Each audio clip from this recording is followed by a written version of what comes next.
Episode की शुरुआत में सलाउद्दीन भी रात के वक्त कुएं से निकलने की कोशिश कर रहे होते हैं। हाथ उनके बुरी तरह से जख्मी होते हैं और बिलाखिर वो कुएं के आखिर तक जा पहुंचते हैं। वो खुश होते हैं और ये खुशी उनका ख्याल होती है क्योंकि वो अभी भी कुएं में पड़े होते हैं और ऊपर चांद को देख रहे होते हैं। फिर दुआ मांगते हुए कहते हैं, ऐ मेरे अल्लाह, जमीन तेरी और आसमान तेरा, तो ये मुश्किलात में दादरसी अता फरमा। नाज़रीन, इसके बाद हमें एबलन किला दिखाया जाता है जिसके बाहर काले चौके में मलबूस बालन मौजूद होता है और वो रस्सी के जरिए किला चढ़ना शुरू कर देता है। दूसरी तरफ सलाउद्दीन भी अपनी जद्दोजहद को जारी रखते हैं मगर ऊपर चढ़ते चढ़ते उनका हाथ छूट जाता है। इधर बालन एबलन किले में जा घुसता है और सामने आने वाले बाज़ंतीनी सिपाहियों को मारता हुआ आगे बढ़ता जाता है। सुलेबी सिपाही उससे पूछते हैं, कौन हो तुम? मगर वो अपनी पहचान छुपाता और उन्हें पटकता हुआ आगे बढ़ता ही चला जाता है। काफी देर आगे बढ़ने के बाद वो अपने भाई के कमरे में जा पहुँचता है। उसके करीब पहुँचते साथ उसका भाई एकदम से उसका हाथ पकड़ लेता है। इधर जंगल के बीचों बीच सलाउद्दीन भी कुएं से बाहर आ निकलते हैं और निकलते साथ ही गिर जाते हैं। फिर उठते हुए अल्लाह का शुक्र अदा करते हैं और सजदा रेज हो जाते हैं। सजदे से उठते साथ ही उन्हें मस्जिद अल-अक्सा पर सुलेब का निशान नजर आता है जिसे देखकर वो बहुत परेशान हो जाते हैं और कहते हैं, मेरे अल्लाह तू अजीम है। आसमानी बिजली की चमक गरज के साथ ही सुलेब का निशान जा गिरता है जिसे देखकर सलाउद्दीन भी मुस्कुरा देते हैं। नाज़रीन, इस मरतबा ये सलाउद्दीन का ख्वाब होता है और वो अभी भी कुएं में होते हैं और अपनी आंखें खोलते हुए कहते हैं, ऐ मेरे अल्लाह, दाद रसी फरमा। उधर कोंतेक अपने भाई बालन से कहता है, मैं जानता था कि तुम आओगे। तो बालन कहता है, मुझे तुमने ये कहकर बुलाया कि तुम मर रहे हो मगर तुम अभी तक ठीक ठाक हो और मुझसे कहीं ज्यादा होशियार हो। ये सुनते साथ ही कोंतेक हंसने लग जाता है और कहता है, पेरिस से तुम्हें यहाँ बातें बनाने के लिए नहीं बुलाया। तुम क्यों बाबा की तरफ से हमारी विरासत में मौजूद किले में चोरों की तरह दाखिल हुए हो? जवाबन बालन कहता है, क्योंकि मैं नहीं चाहता था कि किसी को मेरे आने की खबर हो। मैंने वापस लौट जाना है। तो कोंतेक कहता है, नहीं, तुम नहीं लौटोगे। मगर बालन कहता है, मैं वापस जाऊंगा। कोंतेक कहता है, मेरे आसपास मेरी मौत का इंतजार करने वाले बहुत हैं। अगर तुम लौट जाओगे तो इस किले का क्या होगा? अगर तुम्हें मर गया और तुम ना आए तो वो ये जमीनें किसी और को दे देंगे। वो एबलन की नस्लों से छुटकारा पा लेंगे।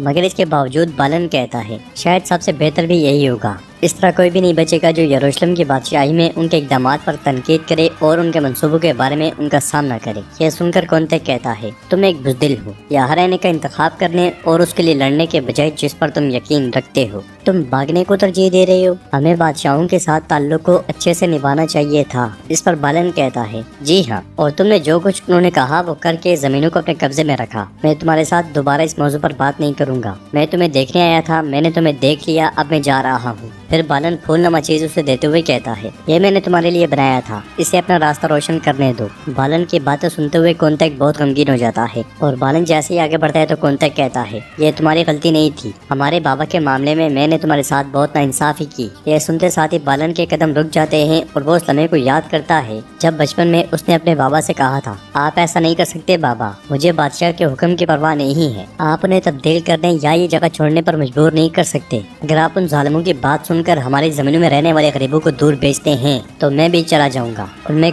कसम खाता हूँ। अगले लम्हे उसका बाप खून में लथपथ जमीन पे पड़ा होता है और बालन जंगल में खून से रंगे हुए हाथ देखते हुए कहता है, खुदावंद मुझे माफ फरमा, ये मैंने क्या कर दिया? इस ख्याल के बाद कोंतेक कहता है, अगर हमारे बाबा जिंदा होते तो उन चीजों के लिए लड़ने की तमन्ना करते जो उन्होंने हमें सिखाई थी। बालन, ये किला और जमीनें तुम्हारी हैं, अपनी बादशाही बनाना जिसका तुम ख्वाब देख रहे हो, ये जगह तुम्हारी तकदीर है। मगर बालन चल पड़ता है और कोंतेक उसे पुकारता रह जाता है और कहता है, रुको बालन, कुछ चीजें हैं जो मुझे तुम्हें बतानी है। मगर बालन जा चुका होता है और कोंतेक रोने लग जाता है। नाज़रीन, इसके बाद हम घोड़े पर सवार काजी फजल को देखते हैं जो सहरा में मुसलसल आगे बढ़ता ही चला जाता है। शाम में सुल्तान नूरुद्दीन संगी बहुत परेशान होते हैं। मलिका उनसे कहती है, आप सारी रात नहीं सोए, आपको कुछ आराम करना चाहिए था वरना बीमार पड़ जाएंगे। जो परेशानियां हम पे मुसल्लत हुई वो गोया काफी नहीं थी, मजीद मैंने भी आपको मायूस किया है ना। फिर घुटनों पर बैठते हुए कहती है, बराए मेहरबानी मुझे माफ कर दें। सुल्तान हाथ के इशारे से उसे खड़ा करते हैं और कहते हैं, तुम्हारे सज्जोगे सुल्तान बाबा के लिए मेरा एहतराम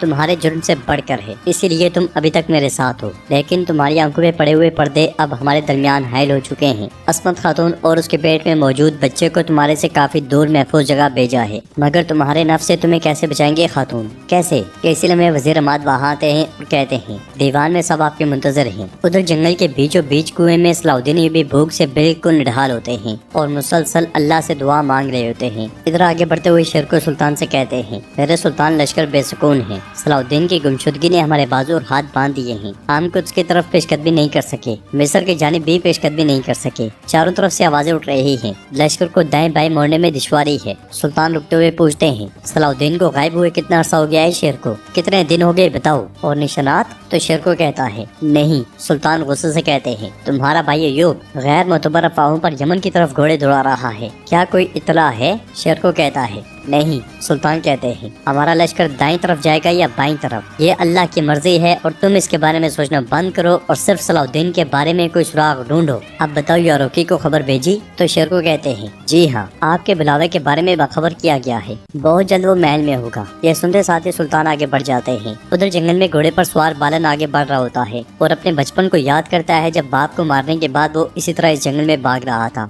भागते भागते वो एक दरख्त के साथ जा बैठा था। ये ख्याल आते साथ ही बालन घोड़े से उतर जाता है और उस दरख्त की जानिब बढ़ते हुए साथ में उस लम्हे को याद करता है जब उसने इसी दरख्त के पास एक डिब्बा छुपाया था। वो खंजर से खुरचने के बाद वो डब्बी उठा लेता है और उसे खोलकर देखने के बाद घोड़े की ज़मीन में डाल लेता है। हाथ धोते धोते वो पास में मौजूद कुएं को देखता है। वो जल्दी से कुएं के पास जाता है मगर बाल्टी टूटी होती है। कुएं में मौजूद सलाउद्दीन ये भी पत्थर तलवार पे मार रहे होते हैं। ये आवाज सुनते साथ ही बालन रुकता है और पलट के वापस कुएं के पास जाता है। कुएं में अंधेरा होने की वजह से उसे कोई दिखाई नहीं देता, तो वो बुलंद आवाज से पूछता है, नीचे कौन है? अगर तुम मुझे सुन पा रहे हो तो बोलो। सलाउद्दीन ये भी गहरी सांस लेते हुए कहते हैं, मैं हूँ। यह सुनकर बालन कहता है, मैं तुम्हें निकाल लूंगा, सब्र करो, रस्सी को मजबूती से पकड़ने की कोशिश करना। ये कहते साथ ही वो रस्सी कुएं में फेंक देता है, जिसे देखते हुए सलाउद्दीन ये भी अल्लाह का शुक्र अदा करते हैं। वो इस कदर थके हारे होते हैं कि बमुश्किल खड़े होते हैं और आखिरकार रस्सी को सिर्फ पकड़ते हैं। रस्सी ढीली महसूस करने पर बालन कहता है, रस्सी को मजबूती से पकड़ो। अगले लम्हे बालन रस्सी खींचनी शुरू कर देता है और कहता है, दुआ है कि रस्सी बनाने वाले ने इसे मजबूत बनाया हो, थोड़ा सब्र करो, बस तुम पहुंचने वाले हो। बुलंदी पर आते आते सलाउद्दीन यूबी का हाथ एकदम से छूट जाता है मगर बालन एकदम से रस्सी छोड़कर उन्हें पकड़ लेता है और उन्हें खींचते हुए बिलाखिर कुएं से निकालने में कामयाब हो जाता है। फिर कहता है, मैंने सोचा नहीं था कि ये इतना मुश्किल होगा, क्या तुम ठीक हो? मगर सलाउद्दीन यूबी कुछ बोल नहीं पाते, तो बालन उन्हें पानी पिलाता है। पानी पीते साथ ही सलाउद्दीन यूबी बेहोश हो जाते हैं और बालन काफी ज्यादा परेशान दिखाई देता है।